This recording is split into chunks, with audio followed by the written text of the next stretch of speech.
Kamu sudah sampai di rumah, lanjut Susan serak. Kara mengangguk tipis, lehernya mendadak kaku. Namun sebisa mungkin ia mengusir firasat buruk dari otaknya. Iya, ada apa, Bu? Begini, Susan terdengar lebih ragu dan resah. Tadi siang, ada insiden kecil di perpustakaan. Insiden kecil? Mata Kara membulat, kerongkongannya gersang. Teringat akan pesan Rowan yang diabaikannya tadi. Jantungnya mulai berdetak tak karuan. Lois tertimpa buku-buku, tapi kamu tidak perlu khawatir. Tangannya sudah digips. Digips? Wajah Kara memucat, tangannya yang terkepal di dada kini sedingin balo es. Tulangnya hanya retak, bukan masalah serius. Akan sembuh dalam waktu 3 minggu. Susan buru-buru menjelaskan, akan tetapi air mata Kara sudah terlanjur tergenang. Ia tidak pernah membayangkan anaknya akan berulang tahun dengan tangan terbungkus gips. Bagaimana keadaan Lois sekarang? Desahnya menahan isak. Baik, dia sudah bisa tertawa, tapi dia perlu dirawat di sini selama 2 hari di Garcia Hospital. Tanpa membuang waktu, Kara mengambil tas. Ia mengisinya dengan pakaian dan beberapa perlengkapan. Tak lupa ia menyempal boneka Emily dan mobil mini kesayangan Lois ke dalamnya. Setelah semuanya siap, ia bergegas ke rumah sakit. Melihat Kara keluar dengan sebuah tas dan raut gelisah, Frank menegakkan punggung dari sandaran. Sebelumnya ia hanya melamun sambil memikirkan cara untuk meluluhkan hati Kara. Namun sekarang matanya menyipit mengamati gerak-gerik sang wanita. Mau kemana dia? Dan siapa yang dia telepon? Tiba-tiba Kara menoleh ke arahnya. Frank spontan memundurkan badan. Meskipun kaca mobil sudah dibuat gelap, ia tidak ingin mengambil resiko. Jika keberadaannya diketahui, sang sekretaris bisa marah besar. Jeremy, desah Kara dengan mata berkaca-kaca. Ia seolah melihat harapan. Setelah menurunkan ponsel dari telinga, ia pun berjalan ke arah mobil. Frank tanpa sadar menahan nafas. Dalam hati ia bertanya-tanya apa yang hendak dilakukan sekretarisnya. Tanpa terduga, Kara menarik tuas pintu di sisi penumpang bagian depan. Frank terbelalak, ia tidak berani bergerak. Karena mobil dikunci, Kara pun mengetuk jendela. Jantung Frank melompat-lompat seperti akan keluar dari kerongkongan. Ketegangan dalam dirinya sekarang jauh lebih besar dibandingkan dengan saat menghadapi pembunuh bayaran. Jeremy, aku tahu kau di dalam. Cepat buka.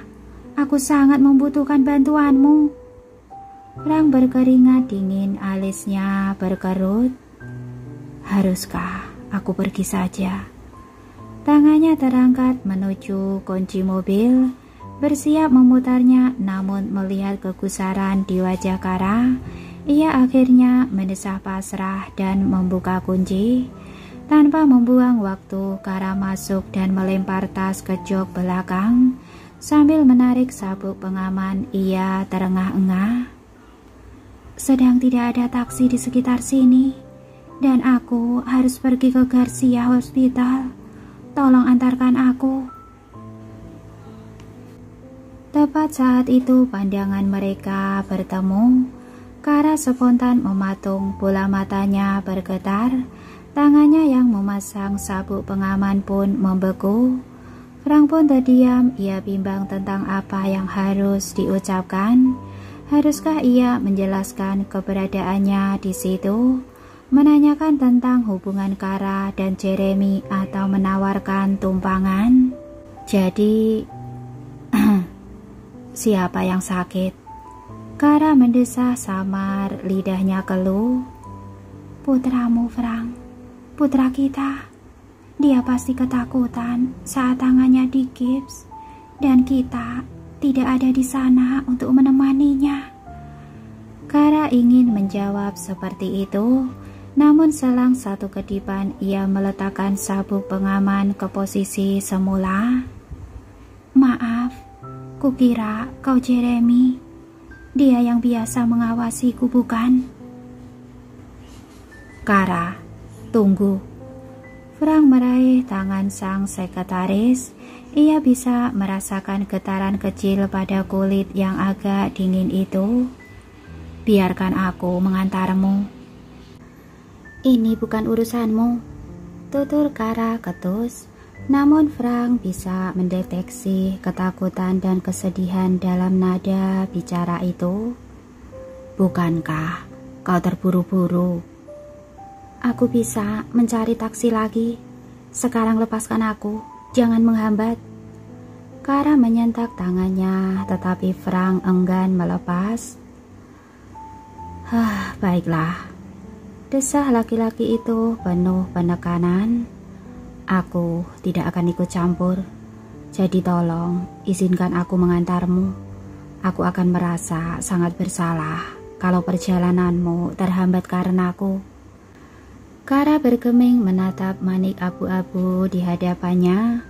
Frank seharusnya bukan hanya mengantar tetapi juga menjaga Lois. Itu kewajibannya sebagai seorang ayah. Seharusnya. Setelah menelan ludah pahit, Kara berbisik, berjanjilah untuk tidak mencari tahu tentang masalah ini.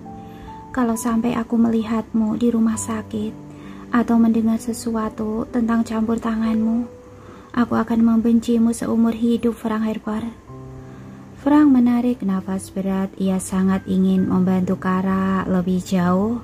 Namun jika dirinya hanya diperbolehkan untuk mengantar, ia harus terima, setidaknya untuk saat ini. Baiklah, aku janji, desah Frank pasrah. Garcia Hospital bukan? Aku akan mengantarmu ke sana. Hati Kara bergetar. Ia dapat melihat ketulusan dari sorot mata sendu di hadapannya. Tiba-tiba Frank mengulurkan tangan meraih sabuk pengaman di sisi kepalanya. Kara hanya bisa bergeming dengan mulut terkatup rapat.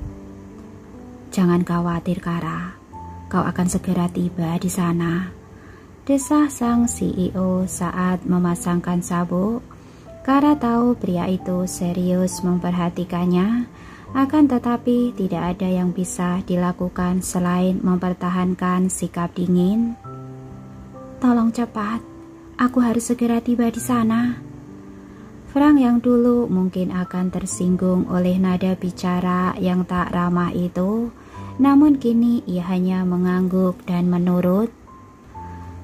Selama perjalanan tak satu pun dari mereka bersuara. Kara terus melipat tangan di depan dada dan melihat keluar jendela. Orang lain mungkin akan berpikir kalau perempuan itu sombong, tetapi Frank tahu Kara sedang menahan gelisah. Tangannya tidak bisa berhenti meremas siku. Kara, Anda sudah sepakat untuk tidak ikut campur, Tuan. Setelah Kara yang mendadak kembali formal, Frank mendengus kecil. Harga dirinya terluka. Bukan itu, terang Frank pelan. Aku hanya penasaran. Sejak kapan kau tahu kalau Jeremy mengawasimu? Kerut alis Kara sontak berubah arti. Kecemasan dalam nadinya telah tergantikan oleh ketegangan. Saya tidak bodoh, Tuan. Siapapun akan curiga kalau ada mobil yang terus mengikutinya, tuturnya kaku. Tapi ini mobil yang berbeda, dan dilihat dari caramu masuk tadi, kau sama sekali tidak ragu. Suara Frank ringan bahkan menyerupai bisikan, namun tekanan yang diterima Kara cukup besar untuk memberatkan kepalanya. Itu karena mobil ini berada di tempat Jeremy biasa parkir. Lagi pula, siapa yang sanggup membeli mobil sebagus ini di komplek kami? Bibir Frank mengerucut. Ia benci kenyataan bahwa perempuan yang disukainya tinggal bersama orang-orang miskin. Karena itu, ia tidak bicara lagi. Ia tidak mau Kara menganggapnya ikut campur dan meminta diturunkan di tengah jalan. Sebagai gantinya, ia menyodorkan permen coklat yang diambilnya dari poket door samping. Apa itu? Kara menautkan alis. Permen coklat milik Jeremy, tapi karena kau membutuhkannya, ambil saja. Dia tidak akan marah. Aku bisa membelikan yang baru untuknya nanti. Alis Kara semakin kusut. Saya tidak butuh permen. Iya, kau butuh, sanggah Frank dengan penuh percaya diri. Coklat dapat membantu otak memproduksi hormon serotonin dan dopamin. Kedua senyawa itu bisa memperbaiki suasana hati. Lagi pula, bukankah kau suka coklat? Kara terperangah. Ia tidak pernah menduga kalau Frank memperhatikan begitu seksama. Kenapa? Diam saja. Ambillah. Ini dapat menghibur dan membuatmu rileks. Jeremy mulai memakannya sejak bekerja denganku. Mata Kara tanpa sadar mulai berkaca-kaca. Ia lupa kapan terakhir seorang pria memberinya kehangatan semacam itu. Namun meskipun tangannya gatal ingin menerima perhatian, ia menggeleng tegas. Tidak, terima kasih. Saya baik-baik saja. Frank tersenyum kecut. Ia belum pernah ditolak berkali-kali dalam sehari. Sebelum mengembalikan botol ke door pocket, ia menuangkan permen coklat ke dalam mulutnya. Frank sesungguhnya kurang suka coklat, tetapi berkat Kara, ia sudah memakannya 2 kali dalam sebulan terakhir. Setibanya di lobi rumah sakit, Kara langsung melepas sabuk pengaman dan mengambil tas dari jok belakang. Terima kasih banyak Tuan Harper, Anda bisa pergi sekarang. Frank mengerti makna dari pernyataan itu. Sebelum Kara membuka pintu mobil, ia berbisik, aku tahu kau kuat dan pasti bisa menghadapi masalah. Tapi kalau kau kesulitan, jangan sungkan untuk menghubungiku. Aku akan selalu ada untukmu. Kara terdiam sesaat, dadanya kembali sesak. Namun setelah menggeleng singkat, ia turun dari mobil. Frank hanya bisa menatap punggungnya hingga menghilang. Apa yang sebenarnya terjadi? Siapa yang sakit? Frank mengetuk-ngetuk kemudi. Ia sangat ingin mengikuti Kara, tetapi takut melanggar janji. Dengan alis berkerut, ia pun memindahkan mobil ke tempat parkir. Di sana ia mengeluarkan ponsel dan menghubungi seseorang. Hai Frankie. Wela, apakah kau sedang di rumah sakit? Sambar Frank tanpa basa-basi. Tidak, aku sedang menghadiri konferensi di luar kota. Frank meringis. Bagaimana dengan Roni? Frankiku sayang, Wela dan Roni Garcia itu tak terpisahkan. Kami selalu bersama. Frank mendengus. Wela menangkap getaran itu. Ada apa? Katakan saja. Kami akan bantu sebisanya. Ini tentang kekasihmu yang cantik itu, bukan? Raut Frank mendadak cerah, matanya melebar seolah melihat harapan. Dari mana kau tahu? Selama mengenalmu, baru 2 kali aku mendengar kepanikanmu. Saat kekasihmu sakit dan saat ini. Rahang Frank kembali mengeras. Ia sempat mengira kalau Wela mempunyai informasi yang berharga. Ternyata tidak ada. Aku tidak panik. Kau panik di dalam hatimu, Frankie. Sekarang, daripada menyangkal, kau sebaiknya menjelaskan kondisi kekasihmu kepadaku. Frank mengepalkan tangan, ia bisa merasakan dingin pada telapaknya. Bukan Kara yang sakit, tapi keluarganya. Oh, dia melarangmu untuk ikut campur. Karena itu, kamu mintaku untuk memeriksanya. Frank merengut tetapi tidak bisa menyangkal. Iya, bisakah kau menanganinya secara langsung? Aku tidak mau ada orang lain yang tahu. Tiba-tiba tawa kecil Wela menggema. Frankiku, kau akhirnya menjadi pria dewasa yang sangat perhatian. Berhentilah meledek. Mendengar suara dingin itu, Wela menyurutkan tawa. Iya, aku memang harus berhenti sekarang. Sebentar lagi konferensi akan dilanjutkan. Aku akan mengabarimu setelah mendapat kabar. Bisakah kau lakukan itu secepatnya? Bukannya mendapat jawaban, Frank malah mendengar nada telepon yang terputus. Dengan mata terbelalak ia memeriksa layar. Sial. Ia tidak menduga sahabatnya punya cara lain untuk meledek. Sekarang, apa yang harus dilakukan? Aku tidak mungkin berdiam diri saja. Sambil mengetuk-ngetuk kemudi, Frank memeriksa isi mobil Jeremy. Saat matanya tertuju pada hoodie dan topi hitam yang tergantung di sisi mobil bagian belakang, ia menyipit. Bukankah tidak apa-apa jika tidak ketahuan? Senyum miring pun tersungging di bibirnya.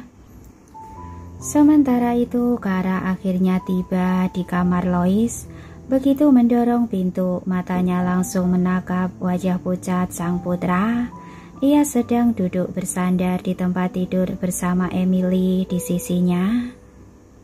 Lois, Mama. Mata balita itu bersinar. Kara semakin tak tega melihatnya. Sayang, bagaimana keadaanmu? Apakah masih sakit? Kara memeluk putranya dengan hati-hati.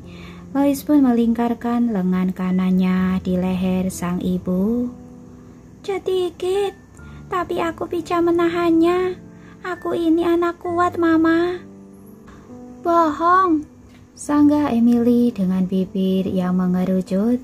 Ketika ibu dan kakaknya melirik, ia menambahkan, Lois menangis sangat kencang tadi.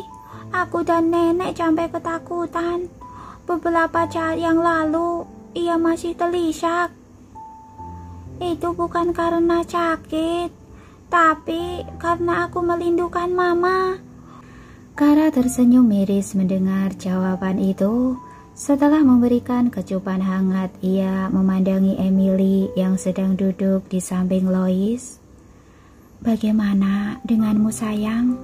Apakah kamu baik-baik saja? Tanpa terduga, Emily langsung mencebik. Aku masih takut kalau Lois kenapa-napa. Karena itulah aku duduk di sini menemaninya. Emily menyandarkan kepalanya ke pundak kanan sang kakak. Bocah laki-laki itu pun menepuk-nepuk pipi gembul adiknya. Lihat ini, Mama. Tangan kini Lois tidak boleh digerakkan. Ia pasti merasa bosan. Usai mengelus gips, Emily menegakkan kepala. Apakah Mama membawa buku?